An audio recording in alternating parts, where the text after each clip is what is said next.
Hey guys, Molden here, and as you probably know already, Blizzard is celebrating the 1 year anniversary of Diablo 3. And my personal opinion is the game has definitely improved since launch. It's getting better and better in small steps, and I think in the future it's going to be even better than what it is right now. But yeah, Blizzard also released some statistics about Diablo, and if there are some statistics, I'm usually the person that takes a look at it and verifies it. So basically, they have this infographic of Diablo 3. Now it says players by the numbers, 14.5 million. Wow. 2.8 billion hours played. Average number of hours played per day, 8.2 million. 67 million characters. And if people are looking at this like, wow, this is just insane, those numbers. Like the game we're playing is so big and so good all over the world. But let's take another look at it. Now, here we have unique players who played Diablo 3, 14.5 million. Now, does this include multi-boxers? Does this include bots? Probably not. This probably is the number of sold copies or unique account logins. Same with the characters. Now here, this is where I actually got really suspicious. Like, Barbarians, 12.8 million. Demon Hunters, 13.5 million. I don't understand, like, Barbarians, if you join public games and so on, Barbarians are much more popular, and there are a lot more Barbarians than there are Demon Hunters, for example. And this just doesn't make any sense. But let's take a look further. I'm gonna explain everything later. Here you have the difficulty progression per character. Before we had 14.5 million accounts. Now we have, out of those accounts, 12.7 million, or no, not of accounts, but 12.7 million characters are level 60. But out of those 12.7 million level 60 characters, only 4.3 million cleared Inferno. I mean, is the game still that hard? Even on NPC already, people just can't progress through Inferno and are stuck in Act 2 and Act 3. Let's take a look at this. Now, those are the statistics. As I said, definitely impressive if the numbers are all correct. But you know, there are always two sides of a coin.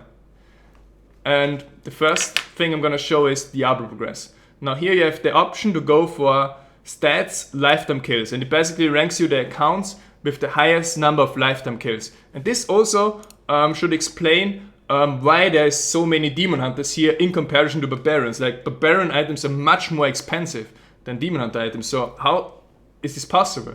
Now, let's take a look at 4 people here. Now, this list goes on 100 pages. This is just like a small example. And here we can see lifetime kills. First person. Oh, it's a Demon Hunter. Let's take a look at him.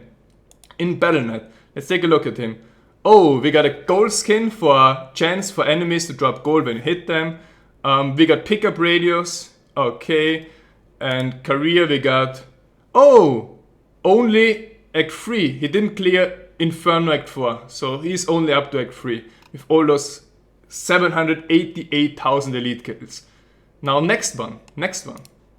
Number 2. Oh, again, it's a Demon Hunter. Let's take a look at this one. His gear and everything. What do we have here? Yeah. 20% extra gold. 24% extra gold. I mean, this one is not Paragon 100, so he still needs to have some kind of extra gold. Next one. This is a Korean one. Now, Koreans are usually experts. This one even has 2 Demon Hunters.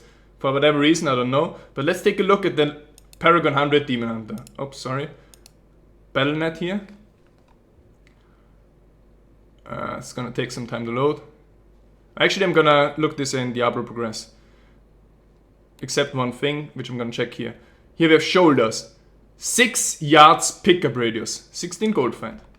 Mempo. Oh, 6 yards pickup radius. Natalia's chest. Oh, 7 yards pickup radius. And the witching hour. Oh, again, 7 yards pickup radius. You could play the game. This probably adds up. And in terms of progression, I don't know if I can navigate this here. Oh yeah, I can. Oh, this one actually killed Inferno. Surprise. Surprise. And here we have another one. This one is from Europe again. Gonna click at him. yeah, again, we have the pickup radius on most items, pickup radius, pickup radius. Yeah, it's just crazy. Pickup radius. And progression-wise, this guy is... Oh! Act 4 hell! Okay, the Butcher, the counterblock again. The Butcher, the counterblock. Someone who has 14 million lifetime kills and 621k elite kills. Just compare it with yourself. I mean, there's a reason why they don't show the time here. But he is stuck in Act 4 hell. Of course, he's playing a Demon Hunter. So, this is just... I don't know. I mean, there is a large percentage of bots playing the game. It's inevitable with all the data. I mean, no one is gonna play the game for 10,000 hours in Act 3 hell without going to Inferno. Like, what would be the point of this? I wouldn't understand that. But reality is, those numbers, of course, they aren't true, like, because 50% of the entire game population are bots. First, you have to cut everything in half by half. And secondly, you have those data here with Demon Hunters. Number one characters, they aren't just real or trustworthy. Now, and then again, like, there's a lot of information. Like, I calculated this, it's actually correct in terms of numbers, but again, here a big percentage of the gold comes from bots or multi-boxed accounts, which in Diablo 3 are probably an issue that still hasn't been addressed entirely. And then there are some meaningless statistics, if you ask me. Now, let's take to another, like, calories burned, okay? Let's take to another example, like the original inventor of those infographics in games. This is another game that I've been getting into a bit lately. And yeah, here for example, League of Legends, if you know it, this is an interesting statistic, like over 90% are male. Age of players, 60% actually have a college education, which is definitely above average. But yeah, what's really interesting here for me, if you play the game, is, for example, pentakill frequency. Odds of witnessing a pentakill, 1 in every 150 games, which seems about what I'm getting, and odds of getting one in every 1,500 games.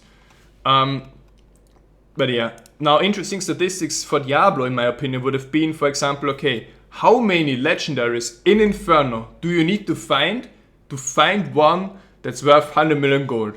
Or how many items do you need to find one that's actually worth something?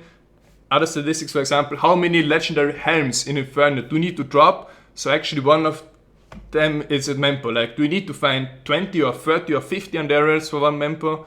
Those would be things that interest me. Or which monster kills most people?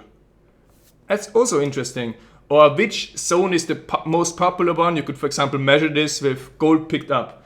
Okay, so most people are farming Act 4 hell.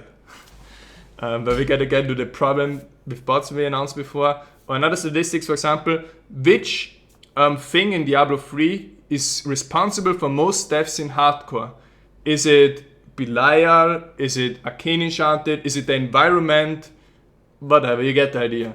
But yeah, then this would have probably been a bit more enjoyable for me to read, because statistics, when they're inflated by, or affected by, or influenced by bots and others, don't really make any sense and make the game seem like bigger than it actually is.